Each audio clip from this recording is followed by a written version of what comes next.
Shalom. All praise to Yahawah Shem Yahushua. Going into a new lesson, and it's going to be titled The Name of the Lord and His Son's Name. So let me start off with this scripture right here. Shalakia. This is Ecclesiasticus, Sirach 20:2. Sirach 20:2. It is much better to reprove than to be angry secretly, and he that confess his fault shall be preserved from hurt. So when you confess that you did wrong, you're going to be preserved from hurt when somebody reprove you, because when you get reproved, you can be rebuked and you can feel like that, you being picked on or something like that, basically. But when you confess your faults, then the rebuke and the reprove wouldn't hurt you as much, because you know that you went off, you know that you did wrong. So now let's get into the name of the Lord. This is Proverbs 18:10. It say, the name of the Lord is a strong tower. The righteous runneth into it and is safe. So what's the name of the Lord? His name is Yahawah. Yahawah. That's his name. And his son's name is Yahawashi. So these are the true names according to the Hebrew, which is the Lashawan Kodash, the holy tongue, the ancient Hebrew. Why we know that the Hebrew is the most powerful language is because the scriptures tell you that. And let's even get that. The prologue of Sirach. This is Sirach, or Ecclesiasticus, the prologue. It's saying, for the same thing uttered in Hebrew and translated into another tongue have not the same force in them. It say, and not only these things, but the law itself and the prophets and the rest of the books have no small difference. So when we read it in the Hebrew language, the force is more force in it, especially when we call on the name of the Lord. There's more force in it. So that's why we read it. We use the Hebrew words, because there's more force in it. So let me get this again. This is Proverbs 18:10.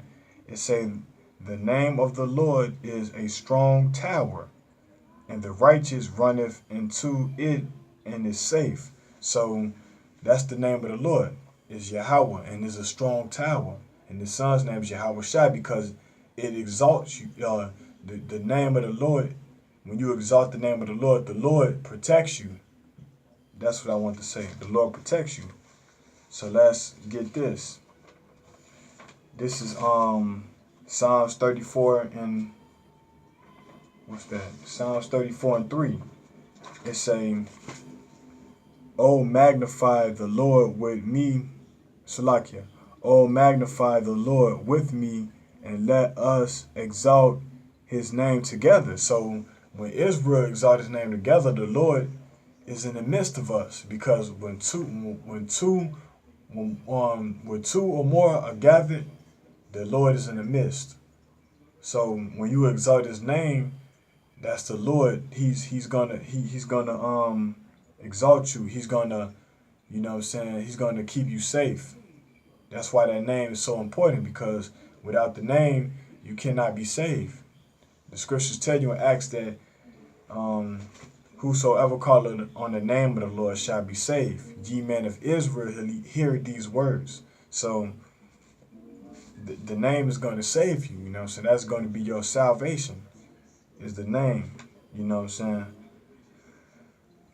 But the scriptures tell you that the name of the Lord is dreadful among the heathen. So the heathen is not going to receive salvation. The other nations, the ones that have been afflicting us, they're not going to receive salvation.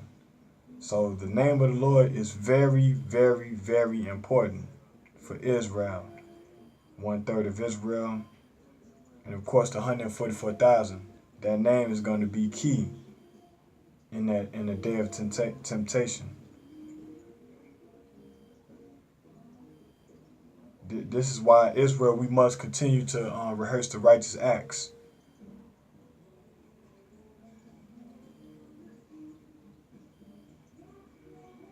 Salakia. Trying to look for a scripture.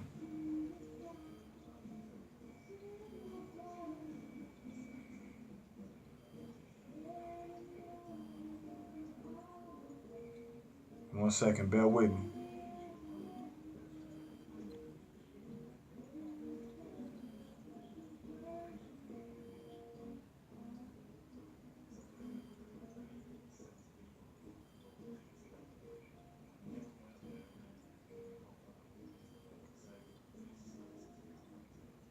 Okay.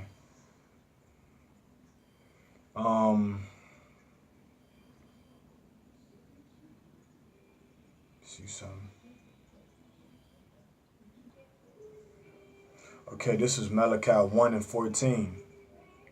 But cursed be the deceiver which hath in his flock a male, and voweth and sacrificeth unto the Lord, and corrupt thing, for I am a great king, saith the Lord of hosts, and my name is dreadful among the heathen. So the Lord say, my name is dreadful among the heathen. That's why in most of the tech books, school books, well, not school books, but books and textbooks, they try to butcher the name of the Lord by calling them Yahweh, Yeshua, Yehoshua, and all these names. They can't say Yahawah. They try to say Yahawah. They got to say Yahawah and Yahawah Shah. Those are the names. That's why they try to hack those names out and put in different words or different names like Jesus and God, because this is the true name of the Lord. So the name of the Lord is very important for Israel, so we can be able to be delivered from out of Babylon. You know what I'm saying? Babylon the Great, which is mentioned in Revelations. And all these things is very important. If anybody say the name of the Lord is not important, then they err and they lack scripture.